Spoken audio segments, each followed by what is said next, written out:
Yesu kungoma, ari kungoma, kungoma yaneshe, urufura rubize bunguri, umwami Yesu ari turirimbe kungoma, ari kungoma, kungoma yaneshe, urufura rubize bunguri, umwami Yesu. Oh, tushambale tumuyimbire uyo watiri kukitumbi kyo wami. Haleluya. Tumuyimvuge tumutambire umwami Yesu ye mwami mwisha kungoma ari kungoma. Uyu munsi nkuko nakomeje mbyumva no munsi utangiza ni icyumweru cya mbere gitangira umwaka mu byumweru 57 ndumva uyu munsi ari umunsi icyumweru gitangira uyu mwaka uzaba ufitemo ibyumweru 52 tuzabana mu Uwiteka Imana yacu. Haleluya. Ni umunsi mwiza Imana yaturemeye ukwiriye kwishima. Nkaba nagira ubuntu n'Imana kugira ngo uyu munsi itariki 3 z'uku kwezi dutangiye umwaka mushyashya, mpagarara imbere y'ubwoko bw'Imana mvuga ijambo Imana yashyize ku mutima wanjye. Imana ishimwe. Ndashaka mubwire ubutumwa bwiza buvuga buti uguhirwa nyako. Amen. Uguhirwa nyako. Uyu munsi niba uri buze kumva ijambo ryitwa urahiriwe cyangwa uhiriwe cyangwa arahiriwe, ubifate ko ufite umugisha. Amen. Ndimo ndasoma ibyo nashoboye guhabwa n'Imana ngo tuganire uyu munsi. Nabisomaga muri bisigenda zitandukanye. Iyo bavuze ngo arahiriwe mu Cyongereza bavuga blessed, kuvuga afite umugisha. Yesu nashimwe.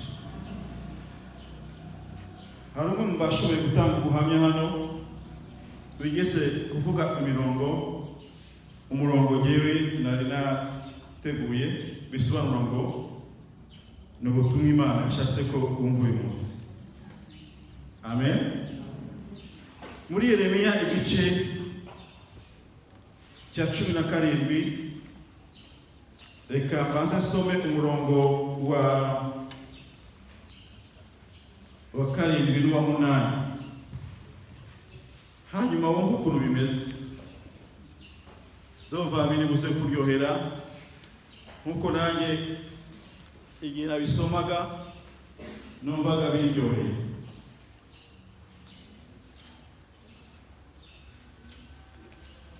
Yeremiya 17 ere kuri 7 aravuga ngo hahirwa umuntu wizera Uwiteka. Uwiteka mubera ibyiringiro, kuko azahwana n'igiti cyatewe hafi y'amazi gishorera imizi mu mugezi, ntikizatinya amapfa nacana, ahubwo ikibabi cyacyo kizahorana itoto, ntikizatinya ku mwaka wacanyemo amapfa, kandi ntikizareka kwera imbuto zacyo. Yesu nashimwe. turimo turavuga umwaka washize turi mu mwaka hari n'imyaka twabayeho n'umuntu bashaka kubaza sibamenye igihe yagezemo gukura kwe arabaza ati ufite imyaka igari mu myaka afite cyangwa iyo wagize kugeza uyu munsi habamo imyaka amapfa acana. Umwaka wacanye nk'amapfa uragatsindwa n'Imana. Uwo mwaka mubi cyane njya birebera ku bantu b'abavandimwe bacu batungwa n'amatungo, inka cyane cyane aborozi. Iyo mu gace batuyemo hacanyemo amapfa, buri muntu wese umusuhuje ikintu cya mbere akubwira ati amapfa yaracu, mbese nta byiringiro afite byo kubaho. Biba byabaye ikibazo gikomeye cyane. Abandi bakiga ubwenge bwo gukora icyo bita kugisha, bakagenda bakava muri ako gace bakagenda, kuko umwaka wacanyemo amapfa. Ariko ijambo ry'Imana ritubwiye ikintu gikomeye cyane. Riravuga riti umwaka wacanyemo amapfa, uwo muntu wizera Imana akagira Imana kuba ibyiringiro bye, ntabwo azayumva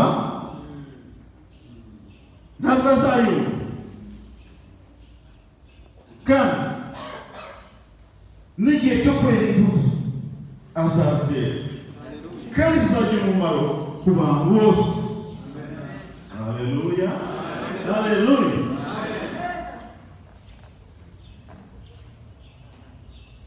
Mbifurije umwaka mushya muhire utarimo amapfa. Haleluya. Sinzi niba mwumvise neza. Mbifurije umwaka muhire utarimo amapfa.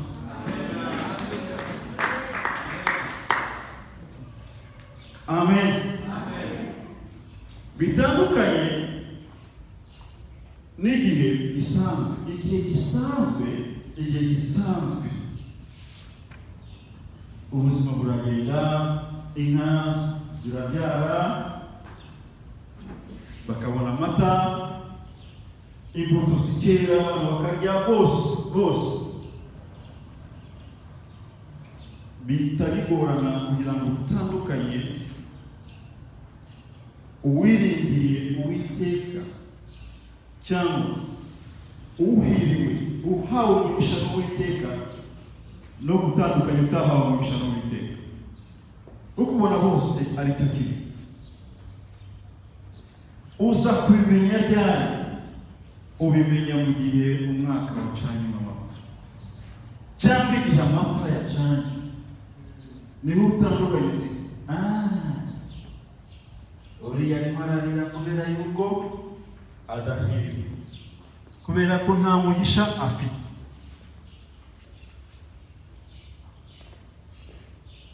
Ku murongo wa 5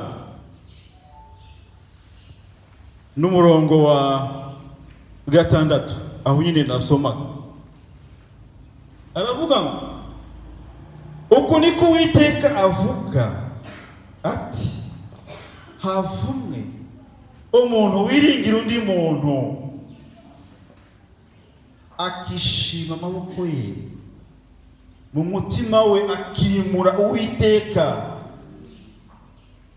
azaba ameze nk'inkokore yo mu butayu, kandi cyiza ni cyiza ntazakibona, ahubwo azatura ku gasi ko mu butayu mu gihugu cy'ubukuna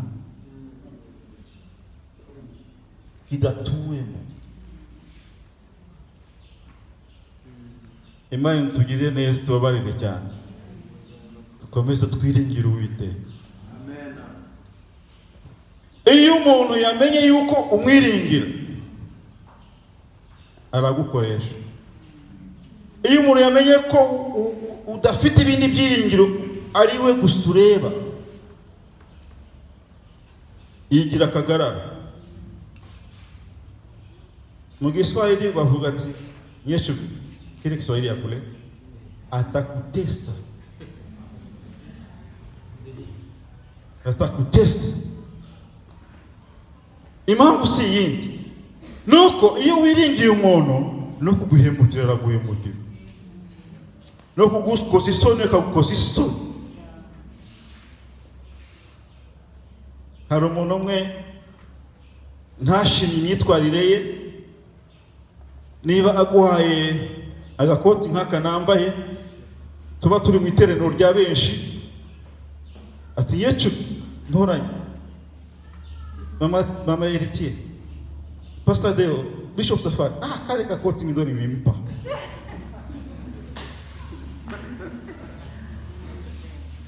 Kalikuwa tabani sana, sasa hivi nimempa. Ibyo ni ibyago bikomeye cyane.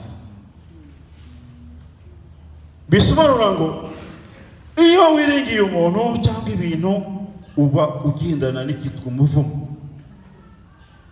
Nkunze kubiteraho urwenya turi kumwe na Bishop na Pastor Deo, ni jewe nta muntu nziringira kuko ntabwo nshaka kugendana umuvumo.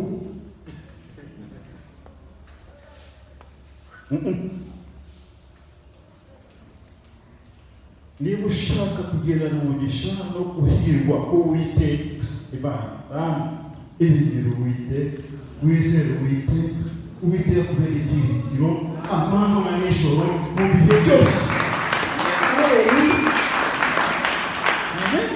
Amen. Abantu benshi bagize abantu biringira, barabahemukira, barabasuzugura n'iki. Ariko iyo wiringiye Uwiteka ntabwo agusuzugura, nta nubwo aguhemukira. Imana yacu ihemu, nta n'igicu gisa nk'ibyo Imana igira. Imana yacu ishimwe. Haleluya. Hari undi murongo usa n'uwo dushaka gusoma muri Zaburi dusanzwe tuzi twese. Zaburi ya mbere,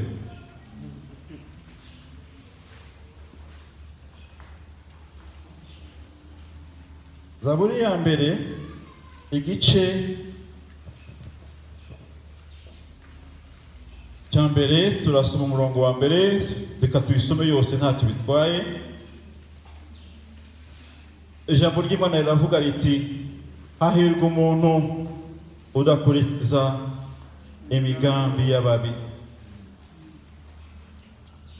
Bisobanura ngo ahawe umugisha umuntu udakurikiza imigambi y'ababi, nahagarare mu nzira y'abanyabyaha, ntiyicaranye n'abakobanyi, ahubwo amategeko y'Uwiteka niyo yishimira, kandi amategeko ye niyo yibwira ku manywa na nijoro. Uwo muntu azahwana n'igiti cyatewe hafi y'umugezi, cyera imbuto zacyo igihe cyacyo, ibibabi byacyo ntibyuma, icyo azakora cyose kizamubera cyiza. Ababi ntibamera batyo, ahubwo bahwana n'umurama utumuka, utumurwa n'umuyaga. Nicyo gituma ababi bazatsindirwa ku munsi w'amateka, n'abanyabyaha bagatsindirwa mu iteraniro ry'abakiranutsi. Kuko Uwiteka azi inzira y'abakiranutsi, ariko inzira y'ababi izarimbuka. Imana ibabarira ababi bahinduke babe abeza. Haleluya. Bahinduke babe abeza. Iyo tuvuga inzira, buri muntu wese azi inzira. Nta muntu wayobye inzira imuzana hano. Nyecumi yaturutse hano kure nyuma hariya najyaga mpajya kera, araza na groupe nigize kuyibona hano, ntabwo mwayobye ko hano, ntabwo mwagiye hariya kuri rustegero rwo hareka mwaje straight kuri pe, ntabwo mwayobye inzira. Ariko Bibiliya ivuga hari inzira abantu bibwira ko ari nziza iboneye, kandi amaherezo yayo ari urupfu. Hahirwa umuntu utagendera mu nzira igoranye. Amen. Uwo muntu arahiriwe, ahawe umugisha. Ababi bagira inama zabo, n'abakiranutsi bakagira izabo. Ababi bagira inzira zabo, n'abakiranutsi bakagira inzira zabo. Ariko amaherezo nuko abakiranirwa bazatsindirwa imbere y'abakiranutsi, kuko Uwiteka Imana yacu azi neza inzira y'abakiranutsi. Haleluya. Uwiteka azi inzira ubamo, azi ibyicaro ubamo. Icyo Uwiteka gusaba ni ukugira iki? Ni ukubona, gufata umwanya, gufata position, kumenya inzira ugomba gucamo, kumenya icyicaro ugomba kubamo. Imana yashimwe cyane.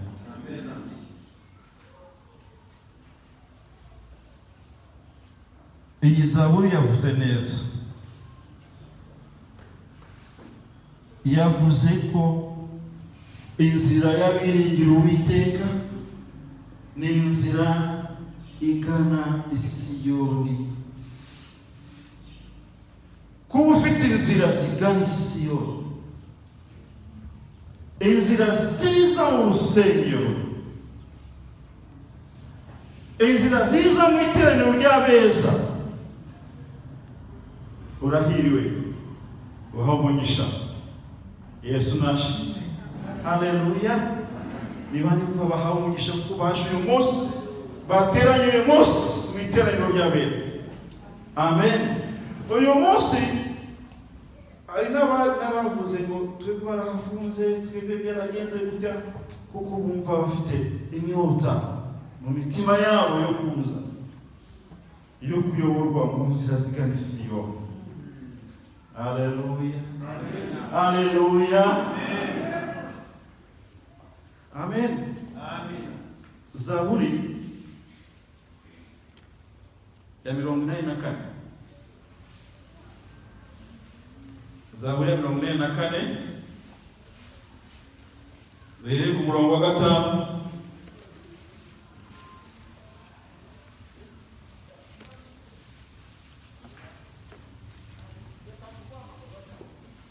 Uzidi Bibiliya ko yakubaye bapinduranya ukuntu ni ku murongo wa 4. Ariko ngiye mfite ni murongo wa 5. Aravuga hahirwa ababa mu nzu yawe, babasha gushima ubudasiba. Hahirwa umuntu ugufitemo imbaraga, hahirwa abafite mu mitima inzira z'Isiyoni. Iyo banyuze mu gikombe cyitwa Baka,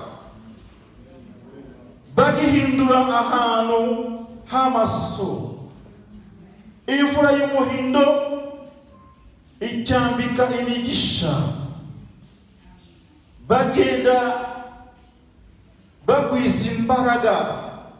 Umuntu wese wo muri bo aboneka mu maso y'Imana i Siyoni. Uwiteka Imana Nyiringabo, umva gusenga kwanjye, Mana ya Yakobo, ntegera ugutwi. Mana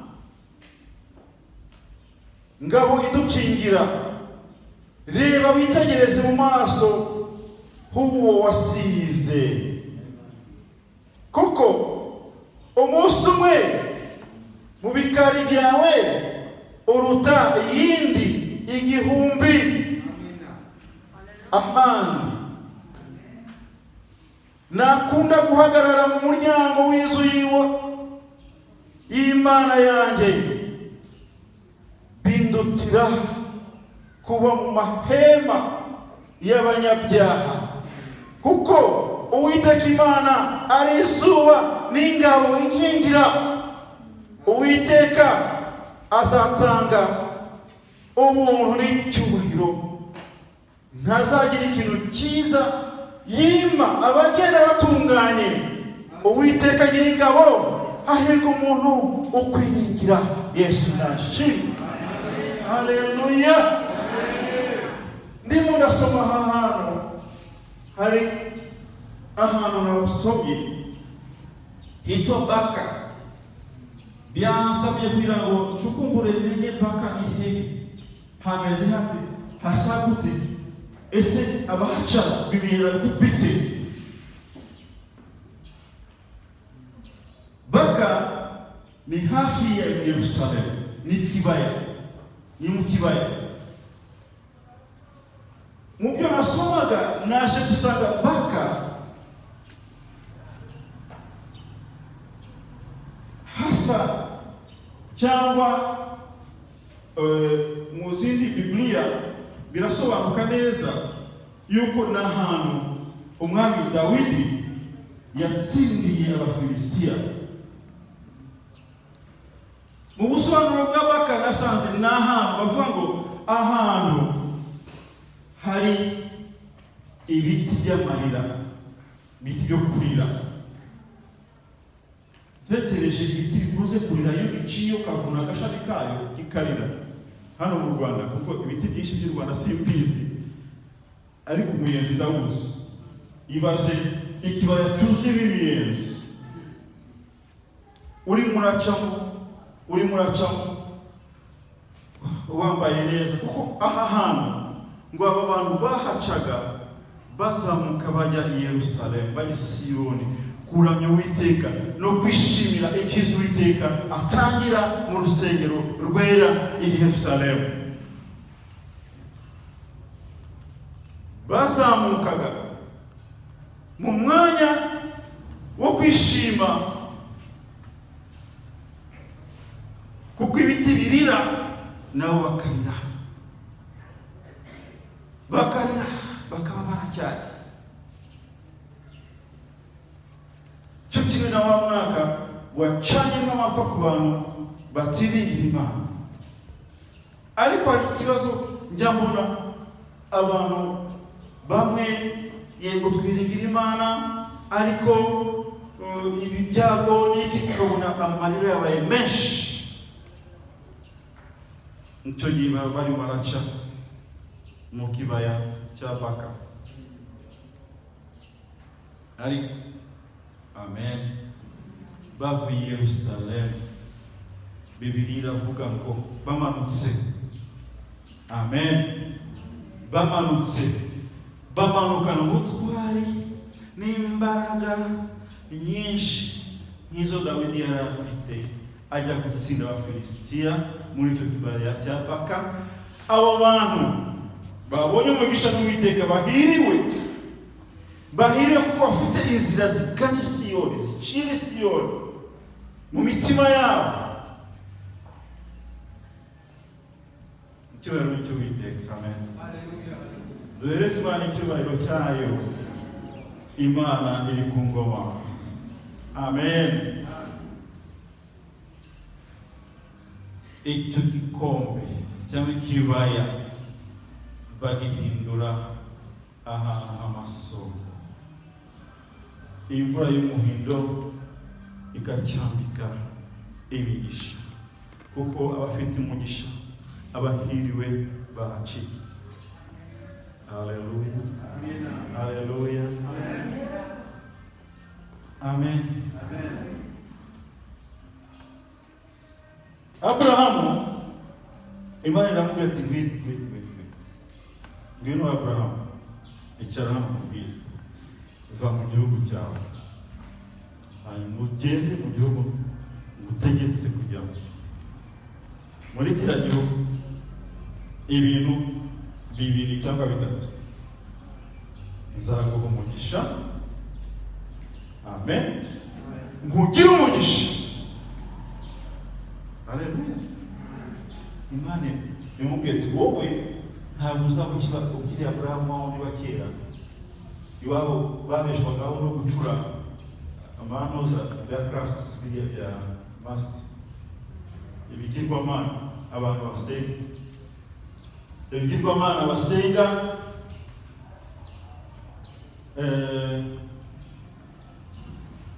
na bya bindi bisa nka Dagoni ni imana y'Abafilisitiya. Dagoni ni imana y'Abafilisitiya. Iyo bajya kuyambaza mu ngoro yayo baragendaga bakarwana bagatsinda.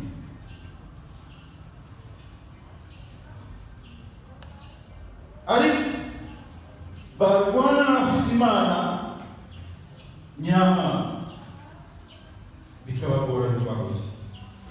Ese ni ukuntu rimwe Abisirayeli n'Abafilisitiya barimo bararwana. Abafilisitiya banesha Abisirayeli. Abisirayeli bibuka ko hari ikintu batari kumwe nacyo hafi aho. Bati isanduku ry'Uwiteka riri hehe? Baragenda barizana. Nikigera mu ngando yabo abantu bose bavuza induru, baramya Uwiteka, barashima, bavuza induru urwamo rwinshi cyane. Bamaze kuvuga gushyira urwamo hejuru, Abafilisitiya bati niki kibaye? Za maneko zo mu ngabo z'abati murabizi, ikibaye nuko isanduku y'Uwiteka iri mu rugerero rw'Abisirayeli, kandi no gutsindwa turatsindwa byanga byakunda. Babyumvise turabigenza dute? Batangira gahunda strategie militaire, twiga uburyo turi buze kunyagira iriya sanduku kugira ngo natwe tube bahiriwe.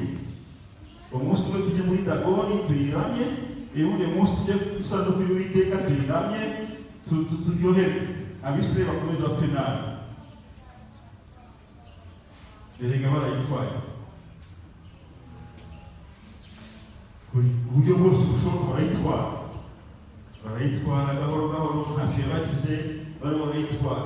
Ariko kuyitwara kwabo Imana yarabagitse bayitware kugira ngo ize kubereka ko ari Imana ikomeye yo kwiringirwa no kwizera ibihe byose kurusha ibindi bintu byitwa Imana. Barimo barabwira amakuru ya Aburahamu ukuntu iwabo bari batunzwe no gukora ibishushanyo, ukaza ukagura igifite amahembe, igifite amazuru afunguye cyane, igifite utuzuru, gifite amatwi kugira ngo ujye gusenga. Ariko Imana iva muri ibyo, Imana iramuzana imuha izina rikomeye. Amen. Imuha umugisha, imugira umugisha. Aba bantu bacaga muri Baka bavuye i Yerusalemu bahinduye amasoko. Mbere bahacaga barira, bakarirana na bya biti birira nk'imiyenzi n'ibindi byose. Ariko bavuye kubona Imana, bavuye kumva ibyo Imana ishaka, amategeko y'Imana, bakahindura amasoko. Dagoni yabaga mu ngoro, bati iyi Mana y'Abisirayeli tuyishyize hafi y'Imana yacu, biri buze guhuza bikomere cyane, tuba ubwoko bukomeye. Baribeshaga, hari ibitajya bivangwa. Ijoro rimwe Imana irabazanira, iraborohera. Isanduku ry'Uwiteka ibariraho muri iryo joro rikihagera.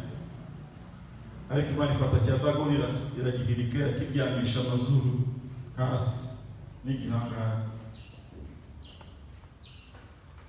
abashinzwe kugenzura no kurinda ingoro ya Dagoni baraza bakinjira basanga cya Dagoni kirubamo. Isanduku y'Uwiteka iraho intact ntacyabaye. Barongera baragihagarika. Wenda hanyereye amazi yaguyeho n'iki byose baragihagarika bashyiraho n'ibindi byose bituma gihagarara neza. Barigendera. Ubukeye bwaho noneho Imana ibereka yuko Abaswahili tubana hali hafi yawe, Mungu si mjomba wako, Mungu ari nyokorome, si binamu yako, Imana ntabigishwa. Basanga noneho agifungura kayi kuze gufungura Imana igomosha cyane. Agifungura bone gitwe cya Dagoni bitanze hanze. Agiye kureba basanga ikaguru kari hari kaboko kari ikibyimba nicyo cyagisigaye hasi. Ajya gutanga report ati murabizi y'Imana gutuma turebe uburyo dusubiza Imana y'abandi kuko ntabwo ntidushoboye kubana nayo yakwisha yatumara. Kandi bamenyereye kubana n'Imana yabo bayiringira kandi bayizera nibo bahawe umugisha n'Imana. Haleluya. Amen.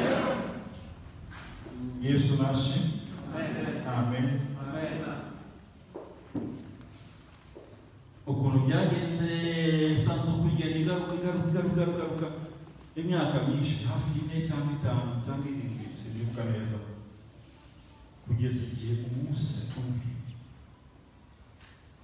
Imana isanduku igarutse hafi y'Isiyoni, mu rurembo rwa Dawidi, hafi yayo, hafi y'Isiyoni. Isanduku tubanza tuyitondere, nubwo varira tuyitambira ibitambo n'iki byose kugira ngo igaruke igere hariya, reka tubyitondere. Ibanze kwa Obed-Edomu igume muhari. Yesu nashi. Haleluya. Niba yaramaze iminsi ingahe? Amezi 6 kugira kwa Obed-Edomu. Ayo mezi 6 byari bidafatishwa amaboko, utarebesha amaso, bitumugisha Uwiteka. Batangira kubona matoke, batangira kubona imbuto z'imigisha, batangira kubona ibyiza, batangira kubona abantu famiye ye bameze neza, ubuzima ari bagirisha natya. Uriya muntu nta kindi kimuhaye umugisha nuko atunze isanduku y'Imana. Mu nzu ye bajya ku mwami Dawidi. Wa muntu yarakize, aradukiranye, siko tukunze kubigenza. Iyo tubonye Gaston ibintu byazamutse, tugatangira kugira amashyari menshi cyane, tugatangira gutekereza. Hari n'abajya bavuga ngo bareba kubera ko bafite bishop kugira ngo kera bize kuvuga kuba dufite imigisha ngo dusanye inzoka ntabwo ni bwoko cy'inzo ni ndende ni ngufi irabyibushye n'ibiki n'amategeko kubona ufite mbese imbuto z'umugisha ibigaragarira umuntu ufite umugisha w'Uwiteka, ibigaragarira umuntu ufite uhiriwe. Tangira gutekereza ibintu byinshi, bakapanga, bakanavuga, bakanaca hirya mu manono hehe. Hari ahantu henshi abantu bakunze guca kugira ngo bangize isura y'umuntu, bangize n'ibindi byose, bakagufata nk'aba bandi iyo byapfundikanya byananiranye bajya kuraguza yaragushe ngo ntuzi ko yarutse kujya mu Buhinde cyangwa sinzi n'ahandi hantu ngo bakomeye haba ibihozi kubaho ibimana byinshi. No mu Buhinde ngo buri muntu wese agira imana, niba ari dukeya bafite nka 10 dukeya bagira ashyira kuri computer ye, agashyira mu dushe, agashyira hehe, bagatangira kuvuga ibintu bisa nk'ibi. Bajya kwa Dawidi ati umutipe aradukiranye ati se gute? Amezi 6 gusa ubuzima afite 6 yonyine gusa. Araperereza umwami agomba kuba afite n'abantu bamugenzurira bamenye ibyo ari. Ati ati nabimenye. Amen. Nabimenye isanduku y'Uwiteka iri muri iriya nzu, kandi umugisha w'Uwiteka Imana yawusezeraniye Abisirayeli bose. Imana itoranya. Amen. Yibuka yuko Imana itarobanura ku mutwe. Yibuka yari umwungeri, umushumba w'intama hariya, uyu munsi abaye umwami. Ni nabyo yabwiye Mikali umugore we, avuga ati wowe Imana yakundutishije basaza bawe na so impa utwara ubwoko bw'uwe. Yesu naje arabyibuka ati umugisha Imana yawubwiye Abrahamu tubisoma, kuko Dawidi na Abrahamu ari ibera y'umuryango. Yibuka yuko Imana yasezeranye ko urubyaro rwe ruzaba umugisha, ruzaba rwinshi nk'inyenyeri zo mu itasanure, nk'umusenyi wo ku nyanja, n'ibindi byose, imigisha yose izaba. Ati atoya obedeto yego nta kibazo, turi kumwe, mugende nibaza n'isanduku tuyijyane tuyishyire ahaye ku rurembo, igihugu kigire mbese kapitali igomba kubamo gahunda zose z'Imana. Amen. Haleluya. Akantu k'umwihariko kubera ko mvuze kapitali bise nibuka akantu k'umwihariko y'inyagira. Yambwira abantu umunsi kapitali y'u Rwanda izimukira Gitarama Muhanga, nanjye uyu munsi bagikora amahanga uzamara begeranye uburyo bwo kwimuka n'iki byose, nanjye nzimuka. Nzimuka njye mu murwa mukuru. Yesu nashime. Yesu nashime. Haleluya. Kuko n'Imana siko ivuga, siko Bibiliya ivuga ngo akabuza azagusanga hehe? Ari kapitali y'Imana. Bazana isanduku bakiyizana. Procedure yo kuyizana nk'uko yavuye mu Bafilisitiya kwa Takoni, niko Dawidi yabigenjeje. Yagendaga afata uko bateye intambwe ikimasa cyabo, ituro ryishimwe kubara amahoro. Uko bagenda bateye intambwe ikimasa kindi, intambwe zagendaga bayigezayo amahoro. Yesu nashimwe. Nuko nyine habaye ibyago, ari wagiye kuyiramira imbere bibi cyane, ariko Imana irabizi. We n'Imana babiziranyeho. Amen. Yesu nashimwe.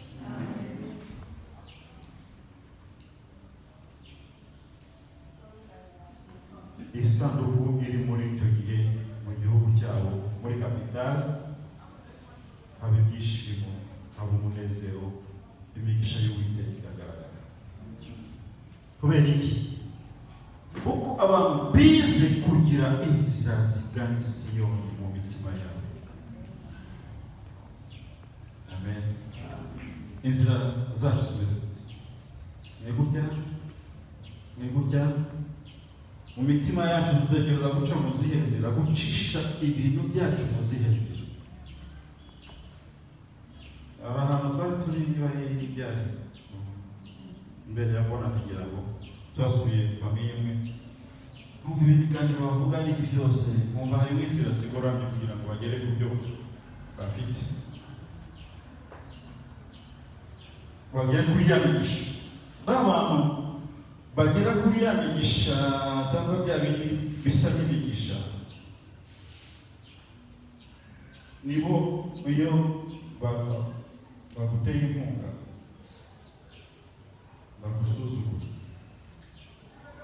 nibo baguhemukira, nibo kubera ko bahita ibintu ko nabivugiye ubose ntipegiye kubirya byegenze bwa bese ugasanga ni problem. Imana ishimwe kuko inzira z'igisiyoni nubwo hari igihe duca mu kibaya cya Baka tugarukana imbaraga z'Uwiteka, turabonera imbaraga z'Uwiteka. Hari umuntu ugiye gusozerezaho Imana yagiriye neza, ahahurira n'imbaraga z'Uwiteka ko yagannye cyangwa se ahora imbere y'amarembo, ariko umunsi umwe byaje guhinduka. Reka dusome mu Byakozwe n'Intumwa igice cya 3.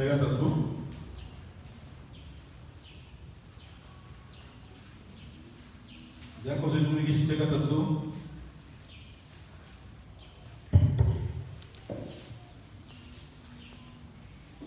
Reka duhere kuri umurongo wa mbere twumve icyo ijambo ry'Imana ritubwira, hanyuma dusoze dufite uguhirwa, dufite imigisha y'Uwiteka, dufite imbaraga z'Uwiteka, kuko twavuye hano, turi buze kuva hano tubonye imbaraga zitangwa n'Imana yacu. Nuko Petero na Yohana barazamuka bajya mu rusengero mu gihe cyo gusenga, aricyo saa 9.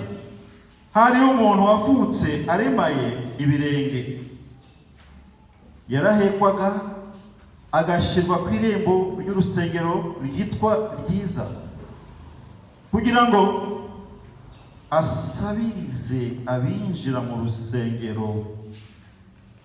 Abonye Petero na Yohana bagiye kwinjira mu rusengero, arabasaba ngo bamuhe. Petero na Yohana baramutumbira. Petero aramubwira ati, uturebe. Abitaho agira ngo hari icyo bamuha. Petero aramubwira ati, ifeza n'izahabu ntabyo dufite, ahubwo icyo dufite ndakiguha. Mu izina rya Yesu Kristo w'i Nazareti, haguruka ugende. Maze amufata ukuboko kw'iburyo aramuhagurutsa. Uwo mwanya ibirenge bye n'ubugombambari birakomera, arabaduka, arahagarara, aratambuka, yinjira nabo mu rusengero. Atambuka yitera hejuru ashima Imana. Abantu bose babonye agenda ashima Imana, baramumenya ko ari we wajyaga yicara ku irembo ry'urusengero ryitwa Ryiza asabiriza ngo bamuhe. Barumirwa cyane, batangazwa n'ibimubayeho.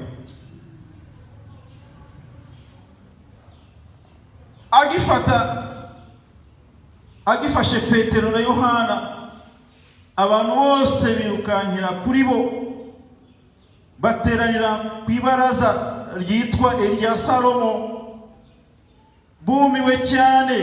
Petero abibonye abaza abo bantu ati, yemwe bagabo b'Isirayeli, niki gitumye mutangarira ibi? Mudutumbirira iki nkaho ari imbaraga zacu cyangwa kubaha Imana kwacu biduhaye kumugendesha? Imana ya Abrahamu na Isaka na Yakobo ariyo Mana y'abasogokuruza yashimishije umugaragu wayo Yesu, uwo mwatanze mukamwihakanira imbere ya Pilato amaze guca urubanza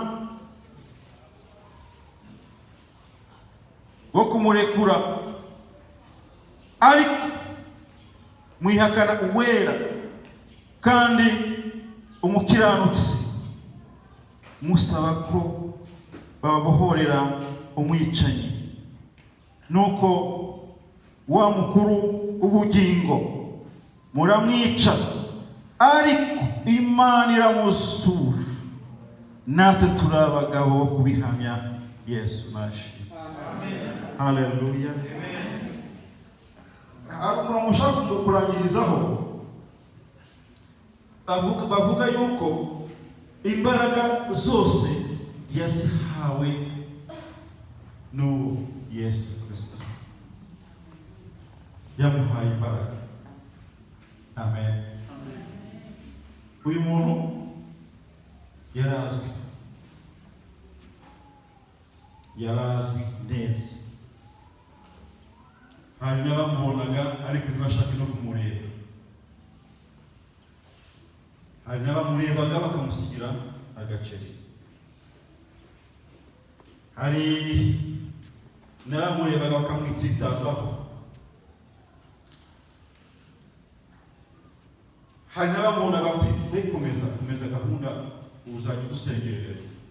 Ndabizi hari abantu benshi bari abantu basabiriza hariya mu mujyi, iyo barangije akazi kabo nimugoroba bajya gusaba ko babasengereje. Uretse ko ndimo ndashaka kumenya gusengera ni batatu cyangwa bane, mbabaze niba mu gihe cya COVID birimo gushize, niba nabo bafite amarira ameze nk'ayo abantu benshi bafite. Muri iki gihe umuntu ashatsemo gupima icyo bakagiriye uburenganzira yitwaza COVID. Bakubwira ati uzi ko ibihe bigoye, COVID yarateyemo ni problème. Nishaka kuzamenya niba bariya nabo igihe cya COVID nta kantu bajya babona, niba n'ikamu yabo yaragabanutse cyangwa yarazamutse. Bariya bafite gahunda yo gusabiriza.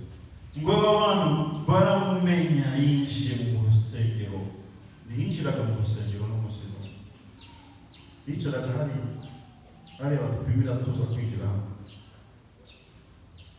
Sinzi ko icyo gihe bavugaga bikumvikana, kubera ko sinzi mikrofone ryari ritaraza, bagomba kuba n'ijambo ry'Imana atarabyumva, ariko ijambo yabwiwe na Petero aramubwira ati turebe.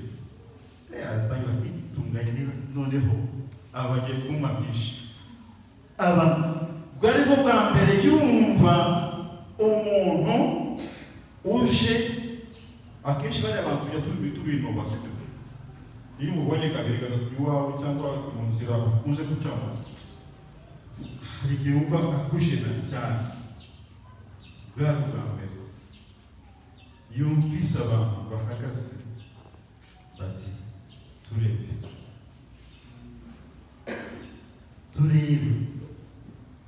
urebe ubwiza bw'Imana buri muri twebwe, urebe uguhirwa dufite, urebe umugisha Imana yaduhaye, urebe umugisha w'Imana uri muri twebwe, ko Imana tugize umugisha nk'uko Aburahamu Imana yamubwiye. Turebe. Amen. Sinzi umuntu ugeze kuvuga ngo amavuta kwisigira ngo n'intoranye. Umunsi twagize umugisha cyane, twebwe abantu b'Amanuel. Nabonaga hariya uyoboye gahunda Ntoranye Emmanuel, dutanze amatangazo Bishop Dr. Safari Emmanuel, uvuze ubutumwa Kabalisa Emmanuel.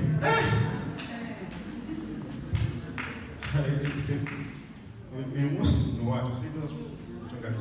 Mama yari n'uburyo uvuga ati ni igihe cyo kuba aba bana twebwe twavutse muri iyo periyode batwita noza amata menshi. Yesu nashimwe, Yesu adumugisha. Umeza twongere tube bamwe ibikorwa. Amen. Ngize kuvuga bijyanye n'amavuta. Nzavuze na Kagikondoro na Bishop Munizi nawe yarabivuze cyane. Amavuta wowe na nubwo njya gushaka yari akomeye cyane.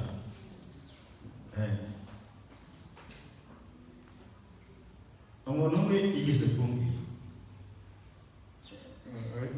babandi babuza abantu kuza mu iteraniro ry'abera, bashaka bajya muri twa tuntu twabo aho baba bakingi bakomeye cyane bafite nuza bayobora amasengesho, bayobora na buri bintu byose.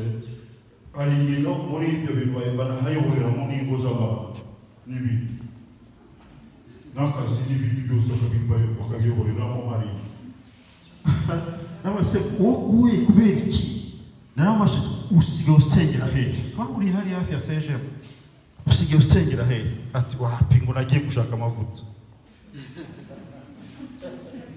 Ndamureba nise amavuta kweli, uko naramurebye afite umwera mwinshi, murawuzi, afite umwera. Umuntu nko nawe nigeze kumubona ikanazi hariya dusengera. Namubwira ati wa muntu kuki utakiza gusenga? Ati mba nagiye gushaka amavuta. Uyashakira hehe? Ngo sinzi mu bihuru, sinzi mu hehe, sinzi na hehe. Namaye ujya gushaka amavuta aho atari. Hagarara mbanze imbere ndamureba sha warayobye, kuko ugisengana natwe wasaga neza, ariko n'umwera wawe warakwishe. Impamvu si ntabwo afite inzira zigana Siyoni muri we, ntazo afite, nabuze.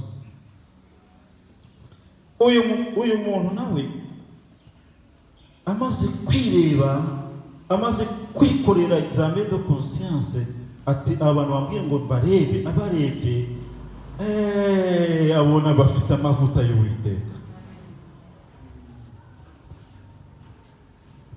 Noneho kibareba batari kuturebe cyane, habaye confusion. Ntabwo dufite isfeza cyangwa iza zose bamuhaga. Aba bantu baje kuma ikintu special kitwa ngo iki, atari kibere yose kirahari.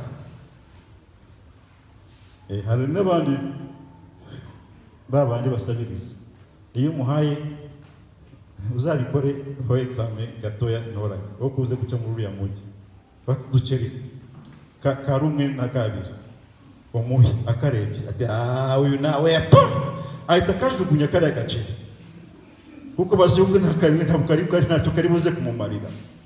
Ariko uyu yavuze ati iyo yose icyo afite kirenze icyo bari abandi bajya bamo.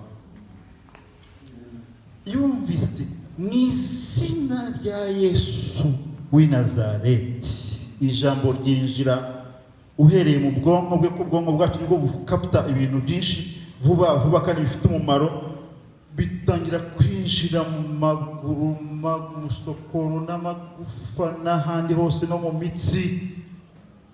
Petero akimkoraho yumva imbaraga z'Imana zimujeho nyinshi cyane. Yesu ashimwe. Amuhagurukije, agize gutya yumva bidakocoka, agize gutya yumva ni sawa, ahagurutse ati Imana kuko inamaze imyaka yose ntayishima. Ati shimwa Mana ya Abrahamu, shimwa Mana ndagushima. Haleluya. Ati ntimunsiga kuva aho ntagiriye mu rusengero ndubaho. Basta mu izina ni gomugisha cyagiye aravuze ati ari ku na mu, sibyo kuba mu no kuba ku. Ati Mana yishira yitera hejuru, bamumenya byari byoroshye no kumumenya. Kubera iki? Ntabwo yabanje gusubira mu rugo ngo ahindure imyenda, kuko bari abantu bafite strategy yo kubanza kwikokinga, bakicara neza, bakafata ya position kugira ngo batere imbabazi abantu bazi. Bakimubona ati yambaye ati byagenze gute, ibi ni ibiki? Uyu si wa wundi wajya gusabiriza. Bavandimwe, ijambo nanga rijya ringwa nabi no kumva ijambo ryitwa gusabiriza. Gusabiriza, gusaba fine, nta kibazo, ariko iyo byiswe gusabiriza, sinzi niba uba warasabye inshuro miliyoni zingahe cyangwa kugira ngo ugere kwitwa ko gusabiriza. Ati uyu ni wa wundi wajya kudusabiriza, ariko noneho niba bakatangira bakamubasuza kareba amaguru ni cyose, kabona arimo atira hejuru, arimo arimba, nta nabitayeho.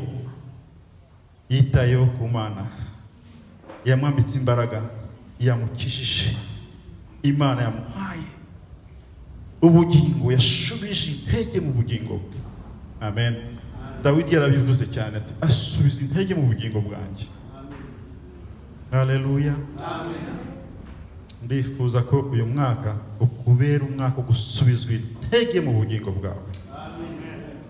Sinzi n'ahandi twasomye avuga ngo gusigwa, na Bishop yabisomye mbere yuko mbisoma. Gusigwa, gusubizwa intege mu bugingo. Za mashini zikora ibintu byinshi, bagomba kuzishyiramo amavuta kugira ngo zigire gute, zisubizwemo intege, zikore cyane. Amen. Petero bamaze kubigenzura ati batangira kubwira ati muze. Wa wundi yanse kurekurana na Petero, yahise afata Petero, tugenda ugenda turajyana.